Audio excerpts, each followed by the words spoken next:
Good afternoon everyone. बहुत cliché होगा ये कहना कि आज के हमारे गेस्ट को किसी भी तरह के इंट्रोडक्शन की ज़रूरत नहीं है, but I can't help and से दिस अबाउट हिम कि आज के हमारे गेस्ट को किसी भी इंट्रोडक्शन की ज़रूरत नहीं है।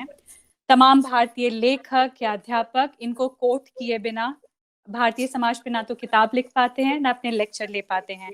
अगर आरएसएस को पढ़ना हो, कास्ट को पढ़ना हो, हिंदुत्व की पॉलिटिक्स को समझना हो, तो एक शाहरुख खान के शब्दों में एक ही नाम, एक ही आपको दिखाई देता है और सुनाई देता है, professor Christophe जेफरलो।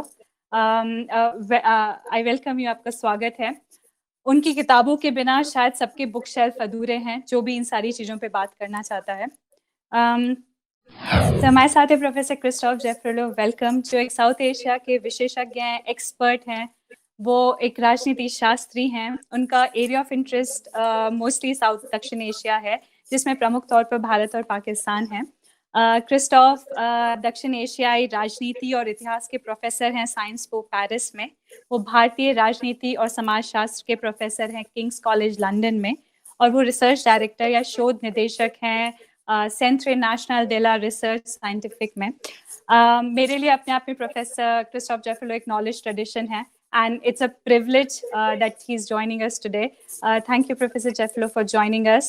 The structure of the show would be, we'll have a 40-minute keynote talk by Professor Jaffrelot on Mandal politics, and then that would be followed by a Q&A.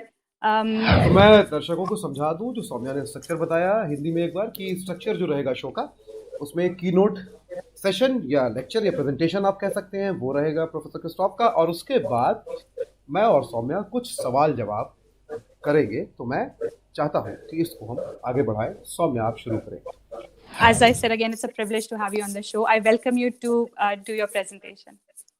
Thank you. So let me first thank you for inviting me to speak about the Mandal moment, because this anniversary, the 30th anniversary of the decision by Prime Minister VP Singh to implement the Mandal report, is rather ignored this year, this month, August 2020. Exactly 30 years after this decision was made. And I think it's a missed opportunity, because we have a lot to learn from what has happened since then. And I would like to introduce my presentation by returning to this process that I have called a silent revolution. I have taken the liberty to present the covers of the Indian edition as well as the British edition of the book I dedicated to this post-Mandal scenario. This process, this silent revolution, was both a political and a social moment. It was social because, of course, the objective was to expand the reservations to plebeians who needed some help for being emancipated, and that's what happened to some extent. I'll begin with this in my presentation. And that was a political movement, of course, also because in reaction to this quota of 20% that VP Singh gave to OBCs, we saw upper caste demonstrating in the street. And in reaction to this reaction, lower caste OBCs stopped voting for upper caste candidates, mobilized, you can say counter-mobilized, in such a way that they built a common front. And that was completely new. OBCs had never formed a vote, you can say a vote bank in the previous decades. And that resulted immediately in some transformation of the Indian parliament. The Lok Sabha, that was dominated by upper caste MPs for decades, forever, suddenly saw an inflow of rustic OBC members of parliament, the percentage of OBC MPs in the Indie Belt only jumped from 11% in 1984 to more than 20 in the 90s, and it remained very much above 20% in the 90s. At the same time, the percentage of upper caste MPs dropped from 47% in 1984 to less than 40%, and even 33% only in 2004, when the OBCs reached the 25% mark. So there was a social dimension in this process. There was a political dimension too, and that's something that found expression not only in the social profile of the Lok Sabha, but also in some policies. And the Congress-led coalition that took over in 2004, the UPA, not only had more OBC MPs on its side, but also implemented new kinds of policies, including what has been known as Mandal 2. Mandal 2 was this decision by the UPA government to reserve a 27% quota for OBCs in public universities. And as a result of that, we could see that's what the AISHE report of 2015-2016 shows, that the OBCs represented gradually more than 33% of the students in the public universities. So a real transformation, a transformation that 30 years later needs to be revisited. What is left? What is left of the Mandal moment, politically as well as socially? Well, I will look at both things. The decline of OBC politics, and I'll try to explain it, and the achievement, the successes, as well as possibilities of a kind of boomeranging effect, showing that OBC politics may not be dead. Well, why has OBC politics declined first? Well, it has declined because a revolution, the silent revolution I've just mentioned, brought on a counter-revolution. A counter-revolution that you can also call a revenge of the elite. And the vanguard of this revenge was BJP and Hindutva nationalism at large, because BJP had never been in favor of reservations, at least not caste-based reservations. They were more in favor of Adarpar, socioeconomic-based reservations. The organizer, the mouthpiece of RSS, in 1990, when VP Singh implemented the Mandal report, had said that this was really bad for the unity of the Hindus, and that would indeed be, as they said, a Shudra revolution. Therefore, the upper caste continued to rally behind BJP, and they were overrepresented among the BJP voters for a long time. But of course, an upper caste dominated BJP could not win a majority in parliament. And the resistance, the counter-revolution, if you want, that the BJP represented, epitomized, could only culminate and fructify and win final elections when Narendra Modi took over in 2014. And that's what I consider as the alchemy behind the Modi phenomenon. An RSS man who belongs to an OBC Jaati. This is, of course, a first. Never before had the BJP been in a position to present as prime ministerial material someone who would collapse both dimensions, Hindutva plus an OBC background.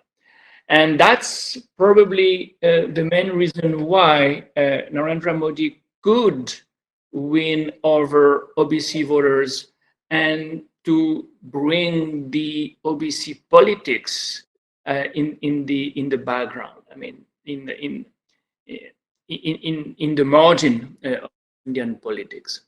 He was in a position to articulate an identity politics, Hindu nationalism that transcended caste identities in the name of Hindu unity and its fight against the Islamic threat. And this, of course, was made easier because Narendra Modi could present himself as a self-made man, a former Chaivala, a backward caste person. He used these words, at least in Bihar, when he was canvassing in 2014. But a man who had never been in favor of caste-based reservations. So he was, for the middle class of India, for the Hindu upper caste middle class, the perfect antidote to Mandal. And that was one of the reasons why they supported him so fully, and more importantly, why, in spite of a large number of OBCs voting for Narendra Modi, the 2014 election marked the consolidation of the elite revenge and the way this could stage a comeback, for instance, in Parliament.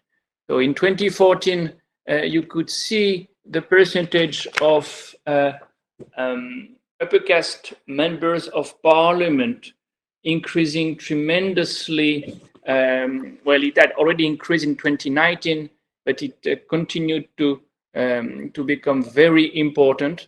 This is something we showed with my colleagues of Ashoka University in a database called SPINPER, Social Profile of India's National and Provincial Elected Representatives. And you can, of course, surf on the website of this joint enterprise, because this is Ashoka and Sciences Po, my university, which are behind this. So you see the Mandal moment finishing in 2019, 2014, with the percentage of OBC MPs coming from the Indie belt back to what it was almost in the 1980s. The Mandal moment was over, and that was largely due to the profile of the Lok Sabha BJP MPs. BJP had a very large number of upper caste MPs returned in the Indie belt, almost 40, more than 45%, when only 20% of the BJP MPs were on the BJP side in the Indie belt. So that's the first reason why the OBC politics that was still there under the UPA in the early 2000s somewhat died or declined. Hindutva took over, and Hindutva took over with an OBC prime minister who was in a position to articulate both some OBC politics and, of course, Hindu nationalism. That is something that was true in the Indie belt. That is something that was even more true at an all India level, where the percentage of upper caste among the BJP MPs is still high, 36.3% in 2019. So the underrepresentation of OBCs on the BJP side remains very significant. Less than 19% of the BJP MPs at an all India level come from the OBCs. But Hindutva politics and and the social background of Modi are not the only reason why obesity politics floundered in the 2010s. There are other explanations, and one of them is the way Narendra Modi also tried to submerge and effectively submerged caste politics in the name of development. In the name of development and in the name of class, by presenting himself as the defender of the neo-middle class. So the neo-middle class is a formula that he coined himself in 2012 during the Gujarat state elections. And this neo-middle class for Modi was made of the young, mostly young migrants to the city who were now benefiting from the economic growth, who were by jobs, urban jobs in the industry, as well as in the services. Of course, these jobs were unstable, badly paid, but still, they usually enabled the former peasants to improve their living conditions. And he therefore embarked on a middle class repertoire, saying, forget about your class, forget about your caste, you are now on the rise, emerging. And this is why the group and the review was called by him neo-middle class, a middle class in the making. This class-based repertoire had nothing to do with socialism. Socialists look at class relations in a different way.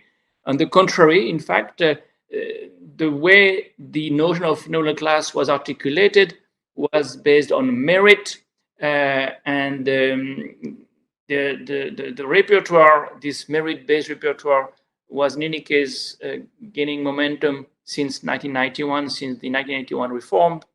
It became gradually hegemonic, but under the Congress-ruled, Congress-led UPA, it was somewhat balanced by some socioeconomic, some, you can say, social-democratic policies, including the Mandal II.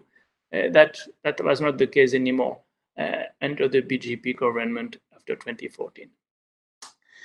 So if Modi, for the two reasons I've mentioned, has somewhat sealed the fate of obesity politics, you can also argue that he gave the final blow, but that the obesity politics was suffering from weaknesses. You can say even inner weaknesses for quite some time already. These weaknesses were of two kinds. One, the unity that you could see on the obesity side in the 1990s was based on, politically, on one point only, quota, the 27% quota. And the parties representing the obesis, Samajwadi Party, Rashtriya Janata Dal, could attract voters, obesity voters, by saying, vote for me, you'll get more reservations. You'll get reservations. The problem is that once the center and the state governments had implemented these reservations, there was no more promise that could be made, because once you got your got your reservations, there was no further objective, common objective for the obesis. That was one weakness. Another weakness was, of course, the very paradoxical impact of obesity politics. Some obesity Jaatis, subcaste, benefited from it more than others. And therefore, reservations have created inequalities and even divisions within the obesis.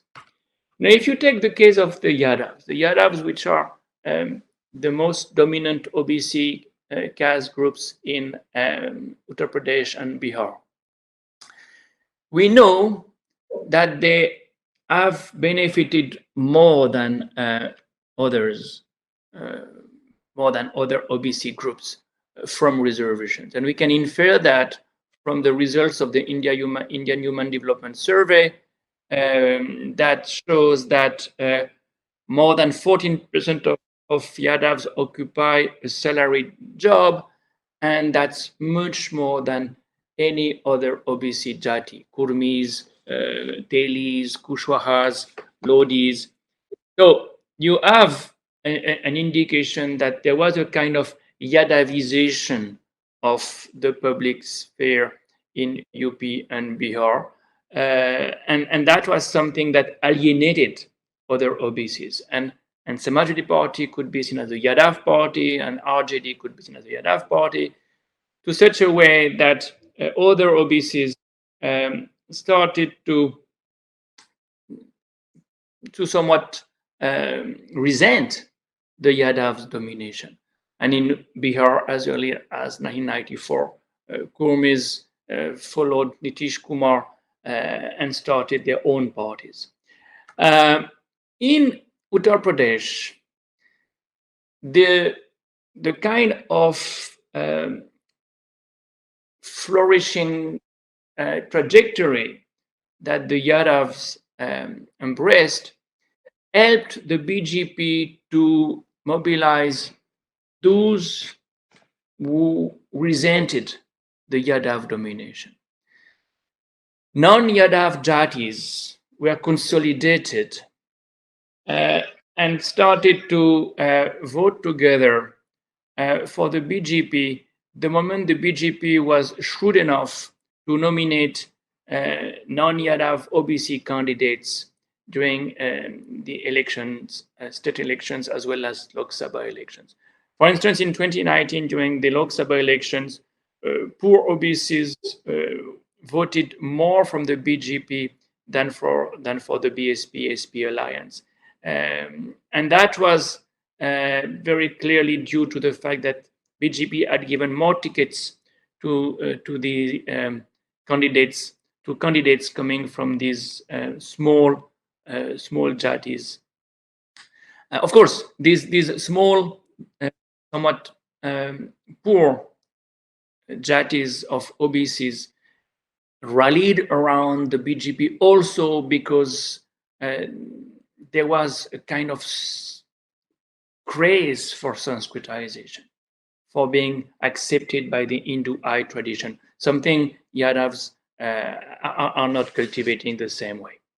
But the result is, and that's a fascinating graph that we made in the framework of SPINPER with my colleagues of Ashoka University, the result was that for the first time in 2014, the members of parliament of the Indie Belt who belong to the OBCs were coming more from small, poor OBC Jatis than from the usual suspects, including Yadavs.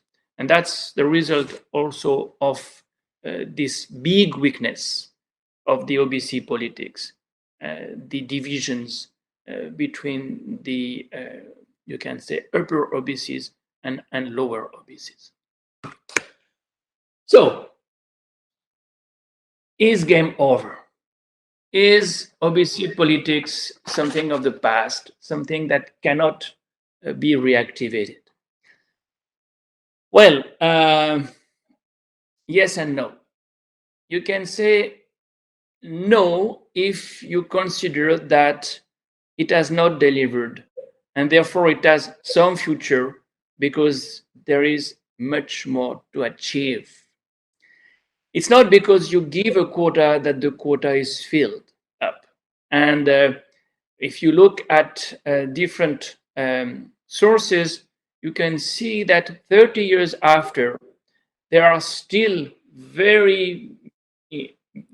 many sites of power where OBCs are just and absent or massively underrepresented. Look at this table showing where are OBCs among the university teachers.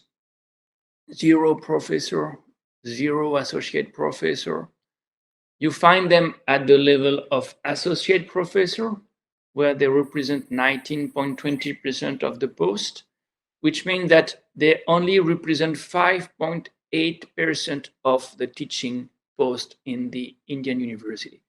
But that's only one group. Look at the larger picture. Look at the central government services at large. OBCs certainly are now representing more people than scheduled caste. And that's a recent development. Till 2012, the number of Dalits was still higher. But we look at percentages and not at numbers, because that's what is very revealing. And the Handbook on Social Welfare Statistics of 2018 tells us that in 2014, we don't have any source, we don't have any data since then. The OBCs represented only 18% of the central government services. Of course, it's much better than what it used to be. In 10 years, the percentage has been multiplied by more than 3. But still, it's 10 percentage points less than the 27% that were promised in 1990. And if you look at the disaggregated figures, these 18+% are mostly in the group C. The A category, can say mostly the upper caste of the bureaucrats, is the place where OBCs are the most underrepresented, 11.77% only. And they are also underrepresented in the B category. So the gap between what is the quota like and how filled it is really substantial. That's something you can also see on this graph, but it's a bit redundant with the previous table. The only place where you can say that OBCs are represented in proportion to the demographic strength is in the central public sector enterprises, where they represent something like 28.5% of the employees. But this percentage has to be looked in the context of the shrinking of the Indian state. There are less and less jobs in the central public sectors and enterprises. And therefore, with 7.5 lakh posts vacant in the public sector, and the privatization process reducing the number of jobs in the public sector at large, we can see that, in fact, in terms of numbers, the OBCs are less and less numerous.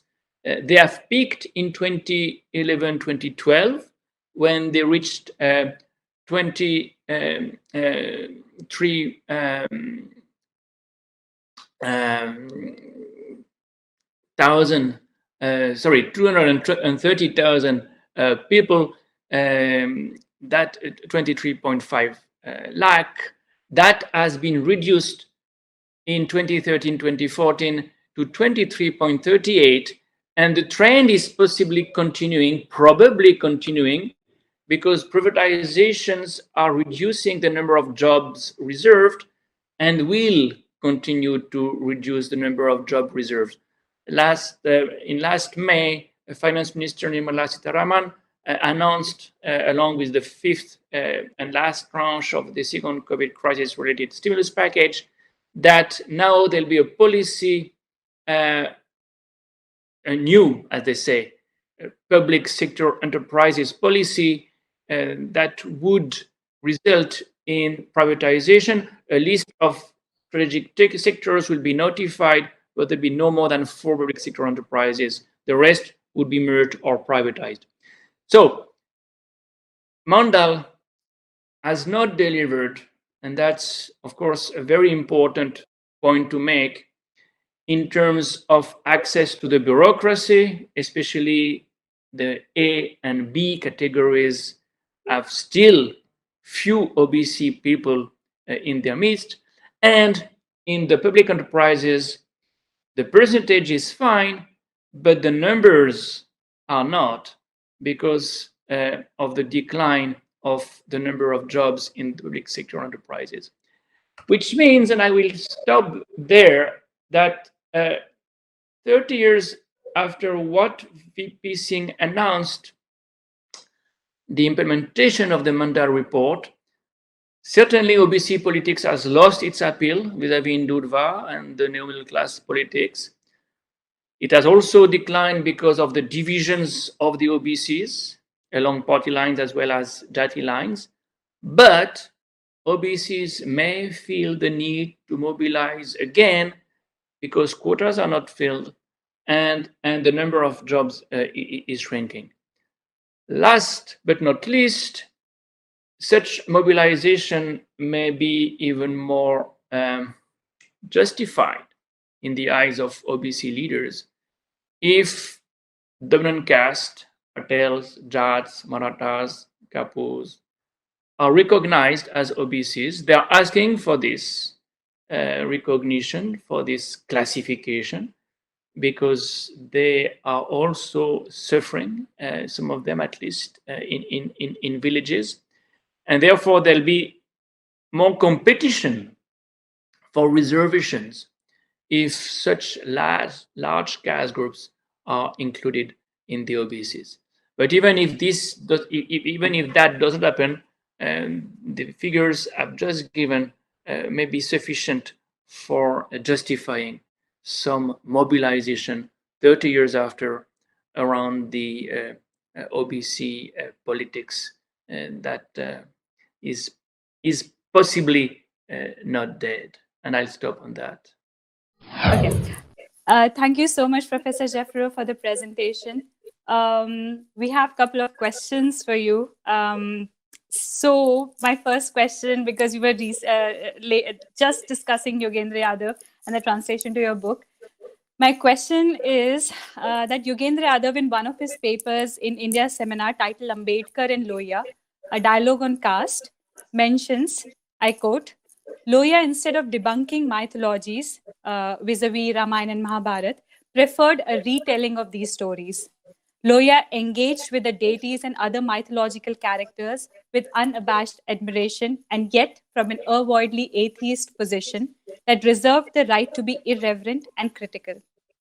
At the same time, in the South, such a defense against BJP is put forth using Dravidian icons, which has not happened in the North. With this in mind, do you think that perhaps we need both Lohya and Ambedkar to help us negotiate the dilemma of politics and policies of social justice in contemporary India, which is also backed by a syncretic culture narrative while countering the BJP? How do we go about imagining this change? Yeah, that's an interesting proposition. By the way, Ambedkar and Lohya were in very good terms. Never forget that there was a correspondence between these two men. They were very much respecting each other and learning from each other. The kind of socialism Lohya was following was perfectly compatible with Ambedkarism.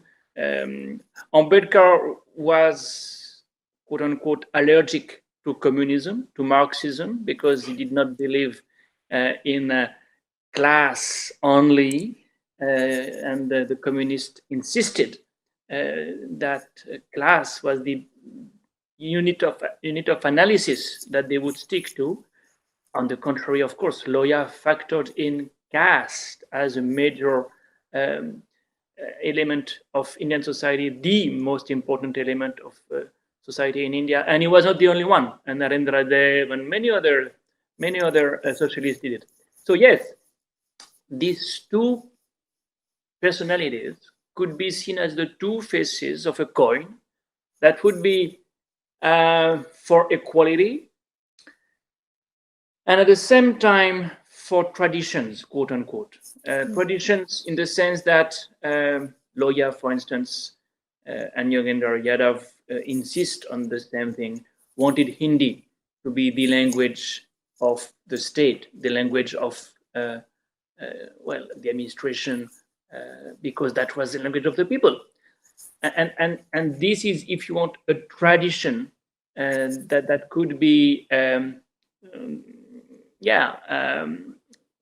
perpetuated or amplified to make sure that equality is not somewhat inaccessible to the non-English speaking plebeians. But that's why I think RPI and Socialist, BSP and SP could certainly join hands in a much more substantial fashion. But you need thinkers for that, and politicians these days have absolutely no interest in ideas. Well, I hope the politicians somehow go back to these thinkers and somehow able to join hands.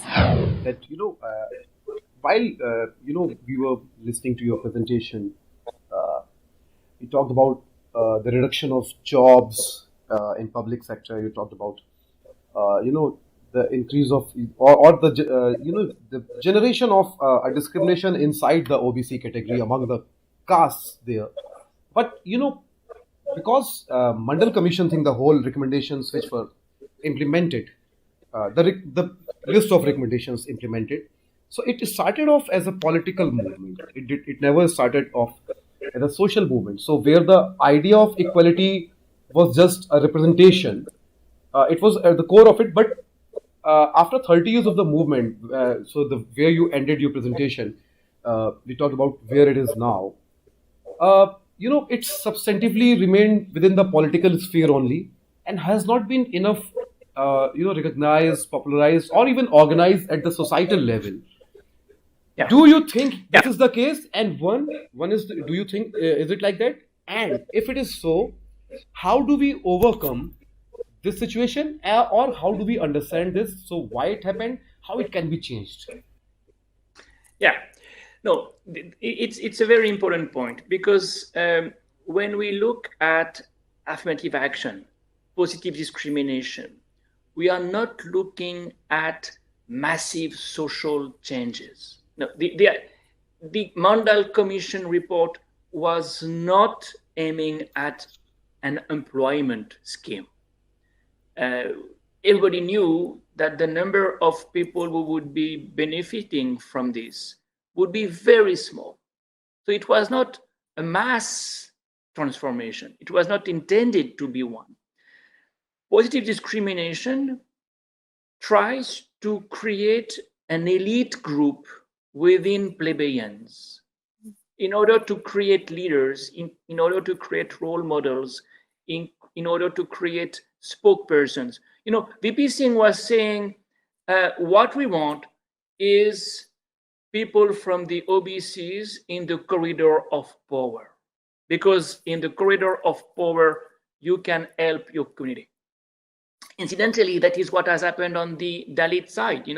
Why have Mahars and Jaatavs succeeded so well in, for instance, the bureaucracy now? You can see that the percentage of Dalits in the A class of the bureaucracy is almost proportional to their demographic weight. Because of this creation of an elite group. So that is not yet there on the OBC side. OBCs do not have generated this kind of elite group that could show the way, that could speak for their people. And I think there are many reasons for that. One of them is, yes, as you say, it's more political than social, and it's somewhat instrumentalized politically for electoral purposes, and therefore it stops short on the social dimension. But I think there are other reasons. One of the reasons is that OBCs do not feel the stigma of caste the way Dalits do.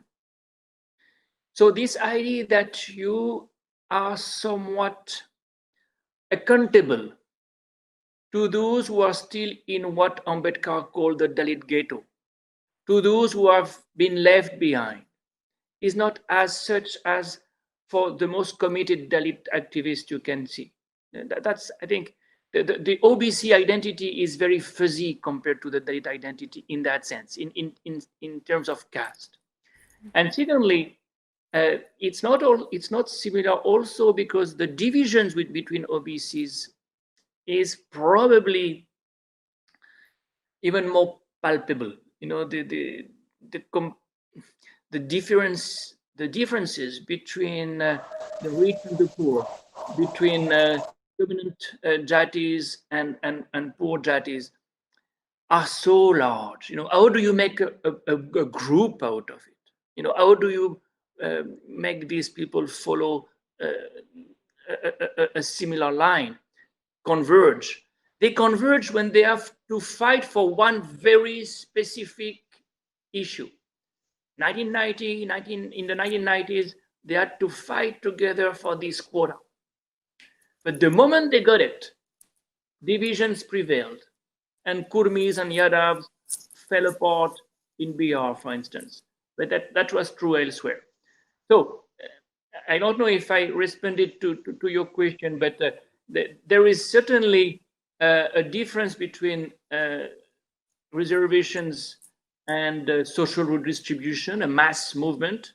But even as a kind of non-mass oriented movement, the reservations under Mandal somewhat failed to create the avant-garde that should have been the result of this project. It's a work in progress. It may happen. It's not yet there. For Dalits, it took decades. It took 50 years, really. Can we I would like to make a point. Can we also the points you made? So can we get one small point out of that there's a bigger difference between the Dalit and OBC politics is Dalits having their icon or an ideal to follow as Ambedkar, while Ambedkar is not present in that manner in the OBC politics. Is it so? Yeah. No, definitely. It plays a role. Symbolically, it plays a role. On the OBC side, of course, you have Pule, you have Shahu Maharaj, you have Periyar, but they are more regional icons. They are not pan-Indian icons. But I would not overestimate the impact of Ambedkar in terms of unifying the Dalits. You know, there is something very similar, in fact, on the Dalit side compared to the OBCs. I mentioned the way non-Yadav OBCs resented the domination of the Yadavs in Uttar Pradesh. Well, you can say the same thing vis-a-vis the non-Jatav Dalits. No, non-Jatav Dalits resent the domination of the Jatavs in UP very similarly. They are not Ambedkarites. You know, they may pay lip service to Ambedkar, but they don't want to join hands with the Ambedkarites of BSP. And for the same reasons as the non-Yadavs who will not vote for SP but for BJP because of Sanskritization. Once again, Balmikis, for instance, would prefer to be on the BJP side for this, and secondly because the upper caste may be easier to rally around than the local Jatavs.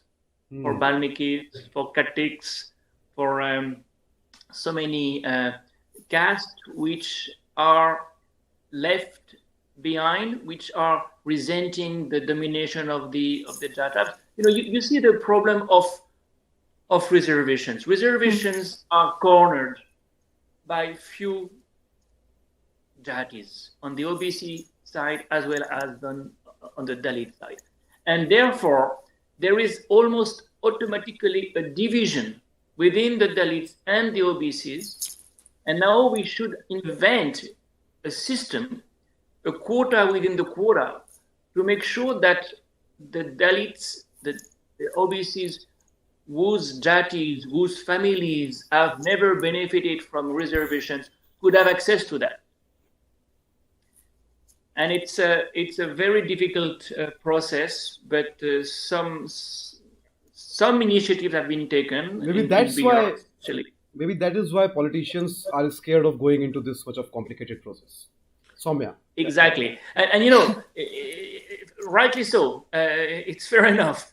Another reason why it is difficult to go in this direction is in the case of the Dalits. You remove the reservations, you're not sure that the stigma does not continue even vis-a-vis middle-class Dalits. It's not so easy to say, oh, your father was IAS, you don't deserve reservations. Because even if you're educated, even if you are rich, quote unquote, you may still be affected by the stigma. So you can't say, okay, now you are part of the creamy layer. Creamy layer cannot apply on the Dalit side as well as on the OBC. Sure. On now the question of on the creamy layer itself, so when the Indraswamy judgment came, Professor, the Janata Dal's main bone of contention was with the size of the agriculture holdings. And perhaps in doing so, the Mandal movement maybe became the spokesman of the middle class peasants, as we have rightly discussed, like Yadavs, thereby rendering the dominant caste, the Marathas, the Patidars, or the Jaats, at somehow at the loggerhead with the Mandal politics. And in the last few years, we have seen the Patidar movement, we have seen in Maharashtra the Maratha movement, and we have several times from Haryana, we have heard the voice of the Jaats. How do we understand the changing dynamic of these dominant castes? I think that was also your last point on your conclusion. These dominant castes vis-a-vis the reservation politics. Yes, that's a very important point also.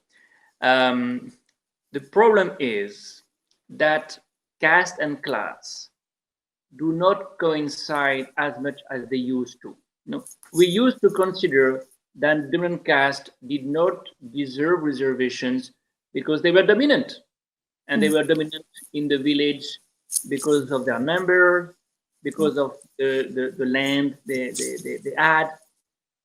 Well, after so many years of crisis of the Indian agriculture, dominant castes are not as affluent as they used to be. To be a farmer in many parts of India is not at all a guarantee of being affluent or even, sufficiently rich for perpetuating farming and the young farmers or the sons of farmers don't want to do this job anymore for good reasons. It's more and more difficult. So we have now a differentiation, a socio-economic differentiation within the Patels, within the Marathas, within the Jaat, within the Kapur, which means that the poor members of this caste are in fact less affluent than the rich Dalits, the Dalits benefiting from reservations, and of course some OBCs who are also sometimes more affluent. So of course they say, why don't we get reservations too? True. And that's something, of course, very complicated indeed, because the numbers are astonishing, and there are few jobs anyway. But again, some mechanism has to be invented, because you can't rely on caste only when you have class within caste. When you see caste and class coinciding less and less, and these are good news in the sense that yes, some Dalits are better off because of reservations, but of course for those who are at the receiving end among the villagers of Gujarat, Maharashtra, or elsewhere, there is a sense of unfairness, a sense of injustice that needs to be addressed.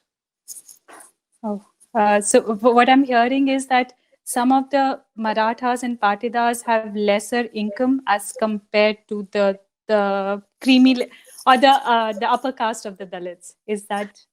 Yes, in fact, we have made this point with one of my colleagues, Kalaiya Rasan, on the basis of the India's Human Development Survey, IHRD. This is, IHDS. That's the only survey we can use for that. I mean, the most reliable source we can use for that. It's astonishing when you compare the last round, 2011-2012, and the previous one, 2004-2005. You see how the poor of the middle caste are lagging behind, and the upper deciles of Dalits and OBCs are catching up. Yeah. And these data are 10 years old, because as you know, we don't have data. We just don't have data. And we'll have to wait for the next round of the IHDS. But the trend has continued, probably, because farming is not delivering. Over the last 10 years, we saw farming not delivering as much as urban jobs. So we have this challenge. And this disconnect between caste and class, that is new. So you discussed of Kalaiya Rasan, and so I want to talk about Tamil Nadu, okay?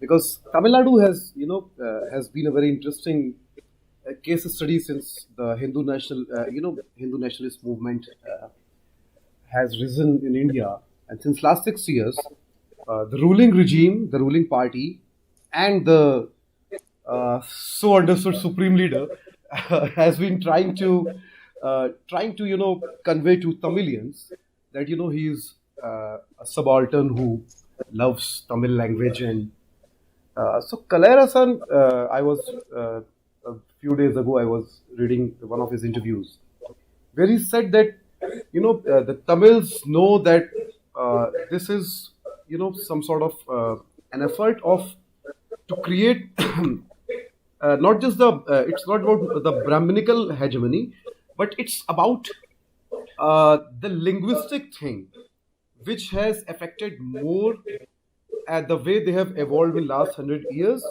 So they are basically, because it's not about the caste thing, they are scared of the enforcement of languages, that Hindu thing which BJP reiterates. So do you think that is it because of the Periyar movement which has prevailed across the Tamil society, or is it just the language thing, or is it a mix of both? Well, a mix of both, but of course language is in that particular case a symbol, a representation of culture at large. The Dravidian culture identity has always resisted the Aryan, if you want, Brahminical, at least North Indian domination. So language is a proxy in that particular case for designating a cultural resistance. This resistance is also there in Kerala, clearly, But interestingly, in some parts of India, you don't see it anymore. You know, the Northeast, for instance, is an interesting case where you can't consider that because you are not speaking Hindi, you will necessarily resist BJP and oppose BJP. In the case of Assam, in the case maybe of West Bengal, we'll see. Language is not sufficient vis-a-vis religion. You can erode the linguistic regional identity in the name of religious conflict with the other. It's not the case clearly in Tamil Nadu and in Kerala. It's not the case also in Punjab, where again you have a kind of culture of resistance vis-a-vis Hindu nationalism. But I think it's interesting to see that it's not because you have a very strong regional linguistic identity that you have the antidote to Hindutva. No, in some cases, religion can prevail, and I think we should try to compare these case studies. Orissa is an interesting case study. You know, in some cases, BJP is very good at finding, you can say, local interpreters. They can they can find local figures, local heroes, local deities to somewhat vernacularize the Hindutva ideology. They could not do it in Tamil Nadu and Kerala for the moment, and I think these are the two hardest nuts crack. Well, okay, so now that we're talking about Hindu nationalism, and I think that's been one of the contention for past 6 years all the time, especially during the anti-CA movement. It's interesting, Professor Jaffrelot, that there was a news on Sunday, last Sunday, that a couple of people from the anti-CAA movement joined Bharatiya Janata Party. And the dominant narrative for the past 6 years has been that BJP is anti-Muslim, and that's the communal angle has been discussed so many times. At the same time, the Mandal forces, the social justice parties, where the Muslims rallied behind, because we saw RJD having the Muslim Yadav coalition, talking about the Muslim Yadav. How do we see these parties gaining ground back from BJP when BJP is able to co-opt with the Muslims that have been always treated as the untouchables for BJP? Well, first of all, the co-option or the co-optation process is still rather minimal. You don't see large numbers of representatives of the minorities rallying around BJP. In the case of the Muslims, mostly minorities within the minority are doing it. Bohras and Kojas in Gujarat, Shias in Lucknow. But when you look at the most reliable surveys, the CSDS survey, the NES, only 7-8% of Muslims vote for BJP. So they may have some personalities representing the minorities. It's more cosmetic than anything else. Now, how can RJD and others get these people back if they've gone? Of course, in Bihar, the question is very much topical because of the coming elections. I am now very much inclined to think that more than OBC politics or secularism, the repertoire that could work has to be socioeconomic. You know, the main divide that can operate, that can be effective, is we see the poor getting poorer. We see the divide between rural India and urban India widening. Let's speak about policies. Let's speak about taxation. Taxation is more unfair than than ever before, probably in India today. Let's speak about subsidies. Who really benefits? Let's speak about the socio-economic issues. If RJD and others, including Congress, do that convincingly and relate to the people who are at the receiving end, well, they will not look at themselves as Muslims or Yadavs or Dalits or whatever. They will look at themselves as, well, people who are suffering. And the COVID-related crisis makes the number of these people larger and larger by the day. Yeah. So, yeah, if you ask me what is the electoral strategy for these people, I think that's the one. The socioeconomic divide is what they should be going after. Because, Professor, you mentioned the poor becoming poorer, the urban and rural divide widening like never before. And the lockdown has actually aggravated all the miseries for the vulnerable section. It is interesting to note that whenever there's a disaster, natural or otherwise, it is the RSS cadre, the Seva Bharati, that is always on the ground, be it a flood-affected area or a resettlement area affected by riots or anything. The RSS cadre is the first to reach out.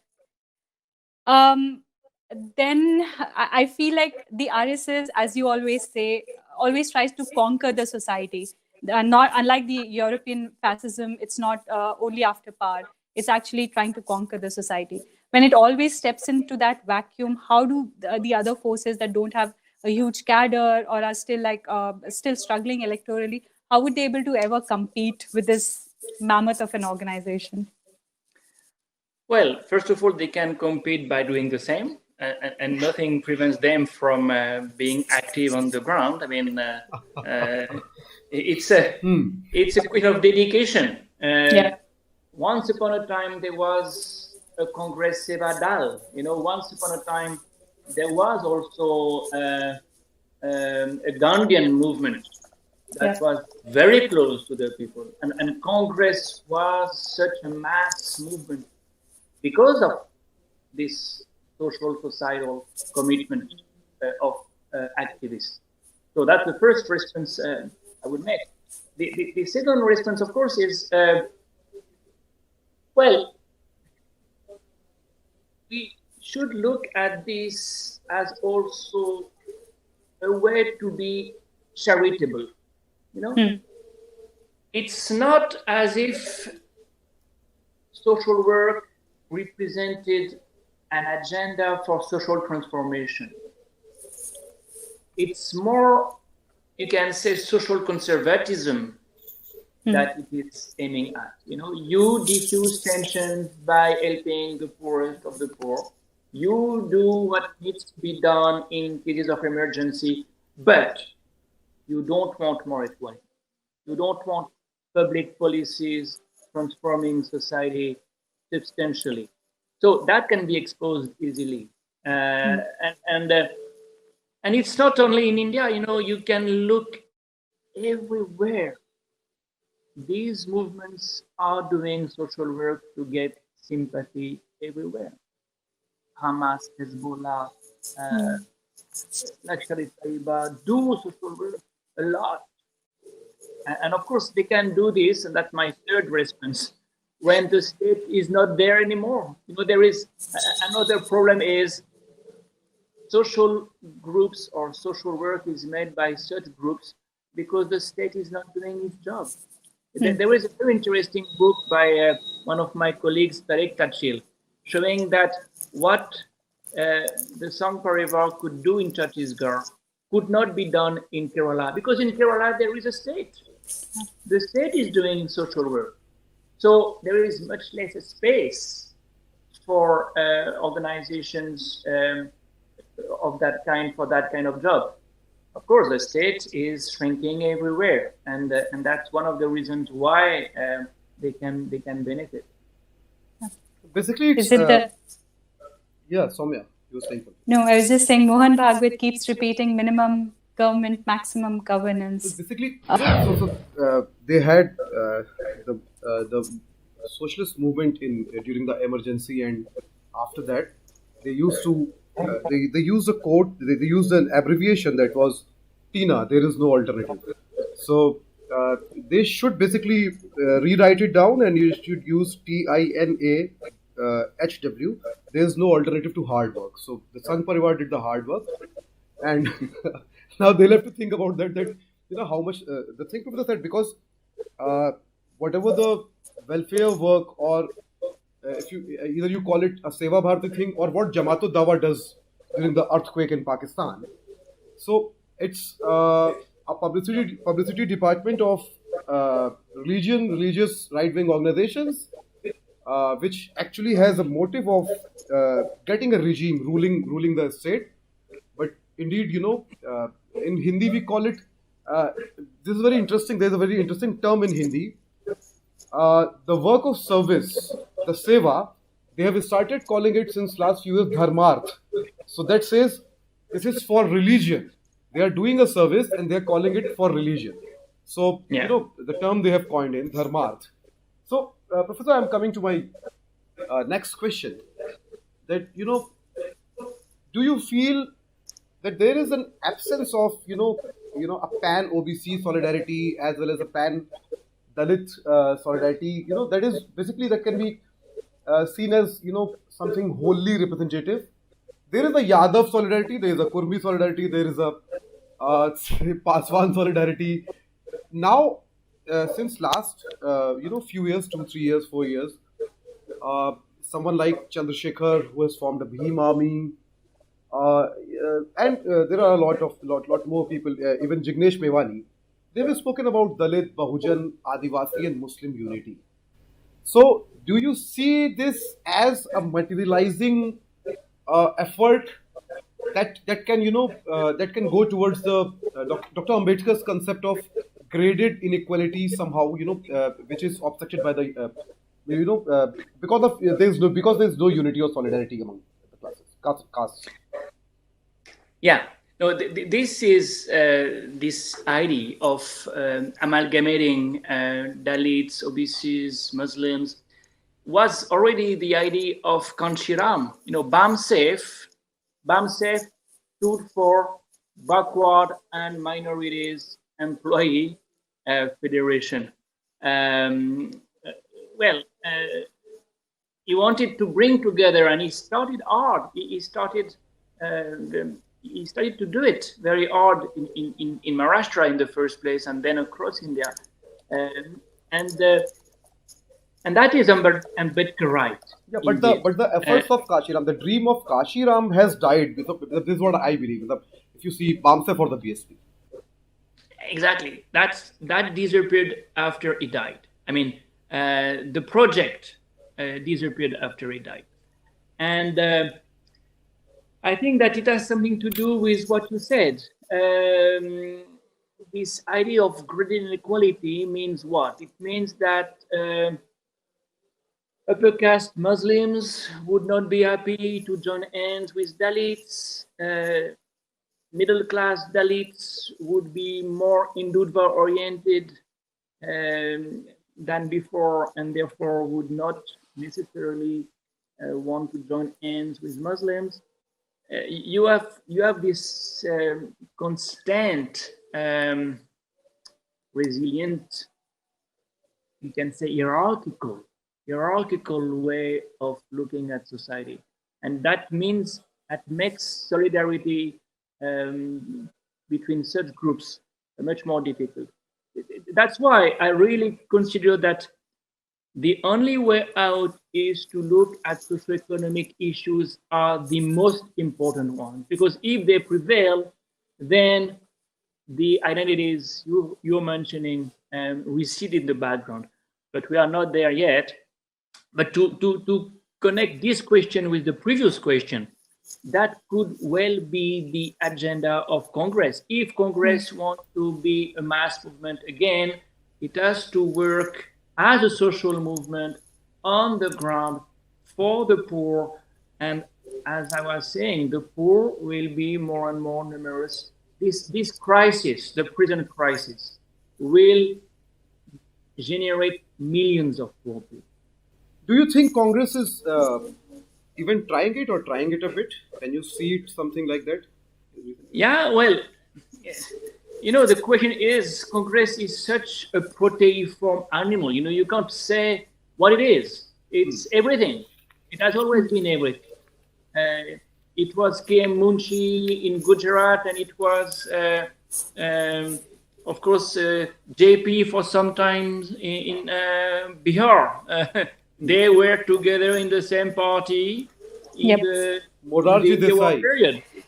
So it has always been very complicated. Yes, the list of names could be very long. Yeah. True. But if you remember when Congress was relevant, it was relevant when it followed the path Mahatma Gandhi had shown, and this is clearly the way out now for a party that is looking for an identity. Right. Okay, this is my last question, and Mayank, I'm going to build up on a thing that we discussed. So, okay, Professor Jaffrelot, I might be like, someone might take me to task for asking this question, but the Brahminical forces have always used women's sexuality, her choices of marrying, the way the food is cooked in her kitchen, the way she raises her child, as a sort of a carrier of kind of making the caste system more robust. When they were not able to kind of use untouchability or other things, they were trying to use the women's body to or patriarchy to kind of make the caste system more robust.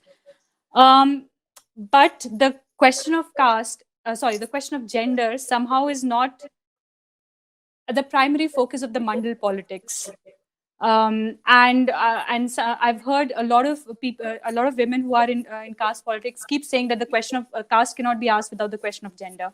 Do you think that is why the politics of the mandal movement has somehow not been able to provide a counter narrative to the RSS's patriarchy, and then subsequently to the caste question? Well, that's a very good point, because indeed you don't see much of a difference vis-a-vis the gender question across the political spectrum in India, and conservatism in that domain, in that respect, is very much there also on the OBC side.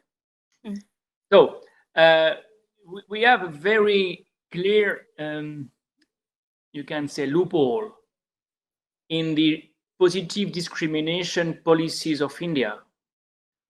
There is nothing for women except in the panchayats, except in the local bodies, as if you would like them to speak their mind politically, but you would not help them to get jobs, to get a decent salary vis-a-vis men.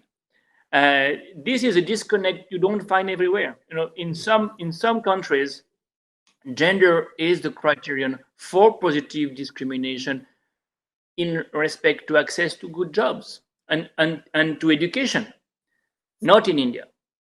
And that's a reflection of this conservatism that is, again, across the spectrum, one of the problems that women are facing.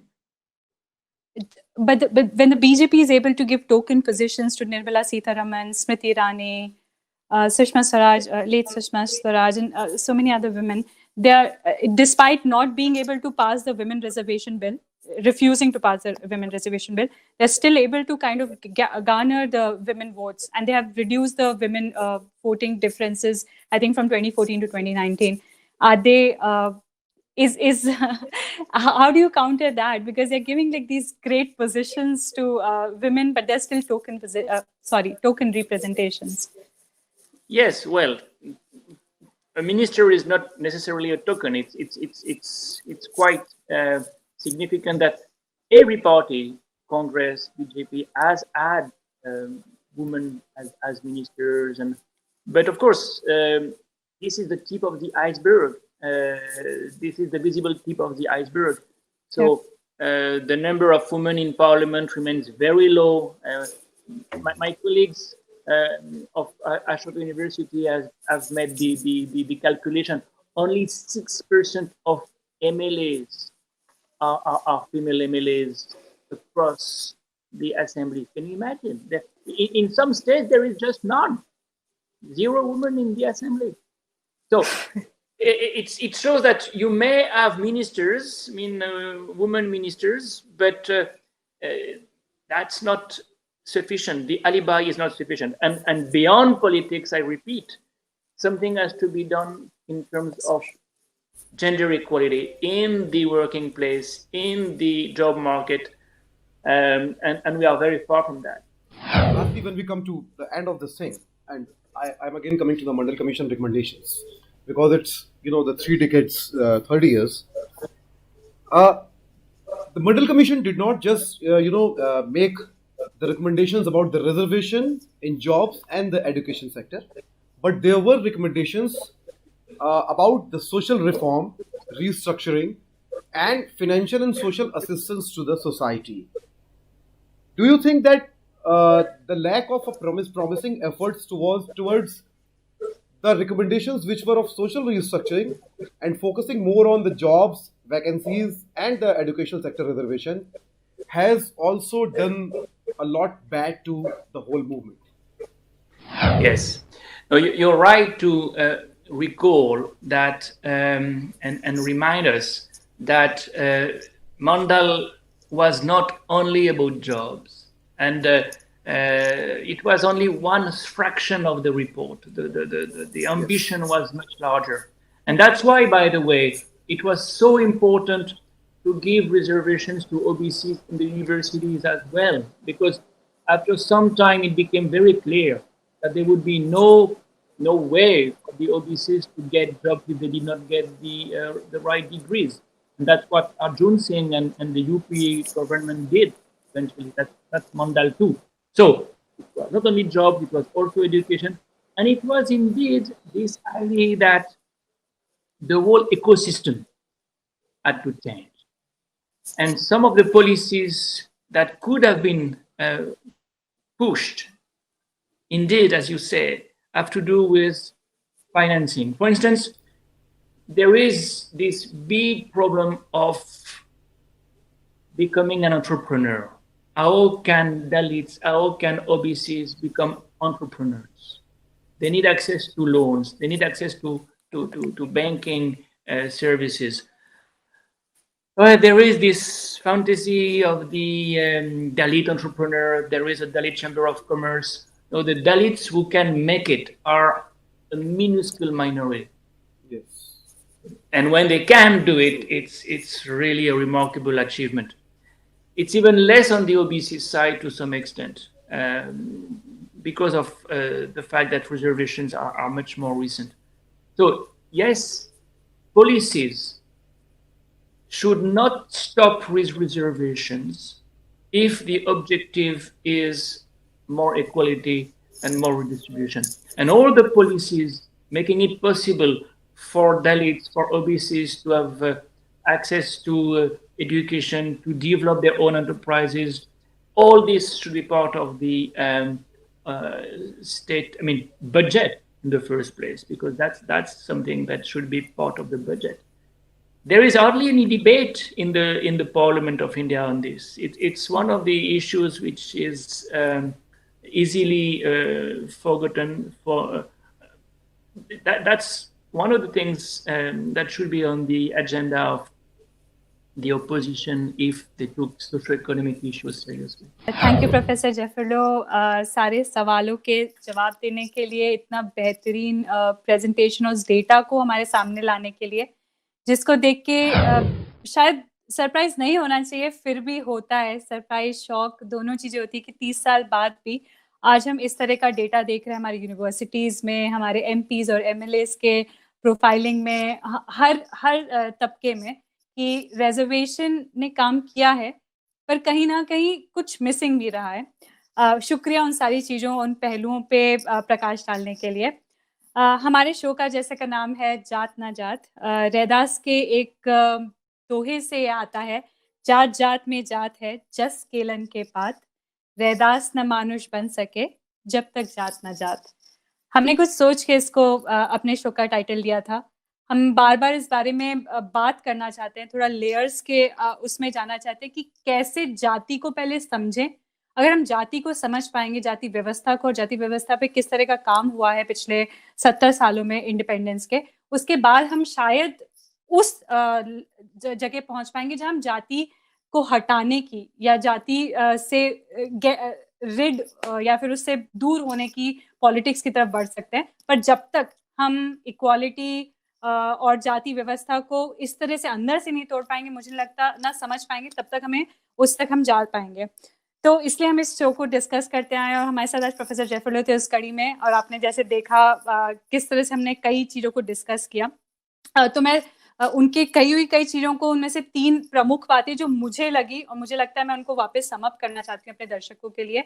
वो पहली बात तो ये है कि ground पे जिस तरह से आरएसएस सेवा भारती के थ्रू और अपने कई एनजीओ के थ्रू काम करता है कई कॉन्फ्लिक्ट जोन्स में, वो शायद उनको क्या कहते हैं, लोगों के करीब आने का मौका देता है, पर वो किसी गार्ड में है, वो कहीं ना कहीं अपने एक एजेंडा को पुश कर रहे हैं। तो ऐसा नहीं है बाकी पार्टीज इस चीज को काउंटर नहीं कर सकती। कांग्रेस, जिसके पास खुद का एक सेवा दल था, एक पूरा गांधीयन मूवमेंट था जिसमें से वो उठ के आई है, कांग्रेस कैन इजीली, वो बहुत आसानी से इस चीज में काम कर सकती है और लोगों के नजदीक जा सकती है, और वापस से जो उसकी रेलेवेंस खत्म हो पा रही है, मैं अभी कांग्रेस को राइट ऑफ नहीं करना चाहूंगी, पर हो सकता है कि कुछ सालों में we can write off Congress. पर अगर कांग्रेस को इससे बचना है तो उसको ग्राउंड पे काम करना होगा। सिर्फ कांग्रेस को नहीं, सारी पार्टीज जो सोशल मूवमेंट से उठ के आई है, वो समाजवादी पार्टी हो, वो आरजेडी हो, वो बसपा हो, सबको ग्राउंड पे काम करना होगा। दूसरी बात जो प्रोफेसर ने कही कि एक डोमिनेंट कास्ट है और एक कास्ट विद इन कास्ट है, जो सब कास्ट का हम कहते हैं कि आपके कुर्मी हैं, आपके तेली हैं, जो शायद कहीं पीछे रह गए आपके यादव्स और जाटव से। तो अब जरूरी है हमको री इमेजिन करना कास्ट को on the lines of socio economic. वो हमें अगर अपनी सामाजिक चेतना और हमारी समाज को फिर से बेहतरी की तरफ या एटलीस्ट एक सोशल मूवमेंट की तरफ लेके जाना है, तो हमको सोशियो इकोनॉमिक लाइंस पे इस चीज को रीइमेजिन करना पड़ेगा, क्योंकि कहीं ना कहीं कास्ट और क्लास में कन्वर्जेंस आ रहा है, जो कि बहुत अच्छी बात है। इसका मतलब मंडल पॉलिटिक्स और रिजर्वेशन पॉलिटिक्स से बहुत अच्छा काम किया अपना। और तीसरी बात जो मुझे बहुत प्रमुख लगती है, क्योंकि ये मेरे पर्सनल उसको क्या कहूँ मैं, मेरी आइडेंटिटी से रिलेटेड है, वो है विमेन रिलेटेड बात। सारे सोशल मूवमेंट्स बिना विमेन के अधूरे हैं। ये आपने किसी भी मूवमेंट में देखा होगा, ये आपका फ्रीडम स्ट्रगल मूवमेंट हो, ये आपका कांग्रेस का खुद का मूवमेंट रहा हो किसी भी तरह का, और बीजेपी खुद का। बीजेपी में 2014 में विमेन कम वोट कर रही थी, पर उनने उस गैप को कम किया 2019 में। तो कोई भी मूवमेंट बिना औरतों के, महिलाओं के अधूरा है। इसीलिए सारी पार्टीज को जो सोशल जस्टिस की बात करती है, उनको ध्यान देना होगा कि कैसे हम विमेन को रिप्रेजेंटेशन, कैसे उनकी राइट्स और कैसे उनकी समानता में वापस उस कॉन्वर्सेशन में लेके आए, ना केवल राजनीति में बट सारे तबकों में, सारे स्फीयर्स में, क्योंकि बहुत जरूरी है विमेन के बारे में बात करना, कि कहीं ना कहीं पेट्रियार्की को तोड़ने में भी कास्ट को तोड़ने का एक समाधान छुपा हुआ है। सौम्या की बात को हम आगे ले जाएं अगर, तो हम इसको कैसे देखेंगे? दलित, एक अलग पहचान उसकी हो सकती है एक दलित के तौर पे। ओबीसी या अन्य पिछड़ी जातियां, उनकी एक अलग पहचान हो सकती है पिछड़ी जातियों के तौर पे, और उसके अंदर उनकी अलग अलग पहचान हो सकती है दलित के तौर पे अलग अलग जातियों में, पिछड़ों के तौर पे अलग अलग जातियों में। एक अलग पहचान हो सकती है मुस्लिम की, मुस्लिम के तौर पे मुसलमान समाज में पैदा या व्याप्त जो जातियां हैं, जो अलग अलग तरह के एक डिफरेंट सिस्टम्स हैं या बिलीफ्स हैं, उसके तौर पे, उनके सेक्ट्स के तौर पे, फिरकों के तौर पे एक अलग पहचान हो सकती है औरत की। औरत के तौर पे आइडेंटिटी हो सकती है, औरत की एक दलित या पिछड़ी औरत या एक मुसलमान औरत के तौर पे आइडेंटिटी हो सकती है। पर इन सब की एक साझा पहचान, एक कॉमन आइडेंटिटी भी है, इन सब की एक साझा पहचान भी है। वो ये है कि ये सब के सब अपनी इन पहचानों की वजह से किसी न किसी आधार पे शोषित हैं, वंचित हैं, इनके साथ लगातार अन्याय हुआ है। दलित के साथ जाति की वजह से, मुसलमान के साथ शायद उसके धर्म की वजह से, या किसी भी माइनॉरिटीज़ के साथ, माइनॉरिटीज़ के किसी भी तबके के साथ उनके धर्म की वजह से, ओबीसी के साथ जाति की वजह से, सामाजिक अन्याय जिसे हम कहते हैं, भले ही आर्थिक रूप से बहुत सारी जातियाँ मजबूत हों, और औरत के साथ न केवल दलित, ओबीसी या मुस्लिम होने की वजह से, बल्कि उसके जेंडर यानी कि उसके औरत होने की वजह से। तो इन सबको ये समझना होगा कि इनकी इन सारी पहचानों के बरक्स एक और पहचान खड़ी है जो सबके साथ हुए अन्याय, शोषण और उनकी वंचना की है। और उस पहचान के लिए जो हमने आज बातचीत की, उससे एक निष्कर्ष निकल के आता है कि ना केवल ऐसा कोई भी राजनीतिक दल जो अपनी पहचान खोता जा रहा है, उसको ये सोचना होगा कि उसको इस वंचना और शोषण की जो साझा आइडेंटिटी है उसको साथ लेके चलना होगा।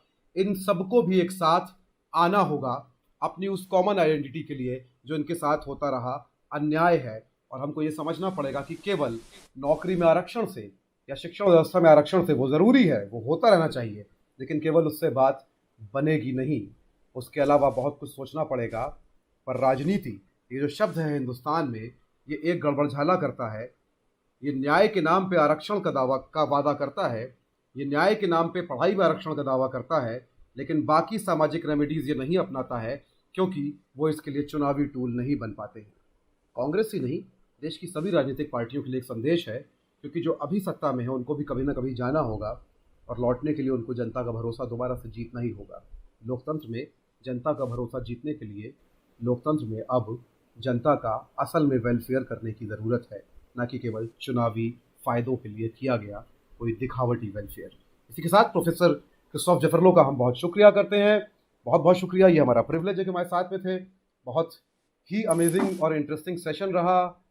मैं और सौम्या दोनों थोड़े नर्वस भी थे, पर प्रोफेसर ने अपनी मुस्कुराहट और अपनी सहजता से जो है हम लोगों को धीरे धीरे नॉर्मलाइज कर दिया। आप सभी का शुक्रिया जो इस शो को देख रहे हैं, इसको जगह जगह तक पहुंचाएं। मुझे लगता है कि ये हम सबके लिए उपयोगी है, ना केवल उनके लिए, उन समाजों के लिए जिनके लिए हम बात कर रहे हैं। ये पॉलिटिकल पार्टीज़ को भी देखना चाहिए ये शो, और एक विद्यार्थी के तौर पे समाजशास्त्र के विद्यार्थियों को देखना चाहिए। और मेरा मानना है कि हम सबको, या तो हम सब समाजशास्त्र के विद्यार्थी हैं या हमको होना है, क्योंकि बेहतर लोकतंत्र तभी बन पाएगा। जात ना जात में अगले शनिवार कुछ और खास लेकर मिलेंगे, मैं और सौम्या।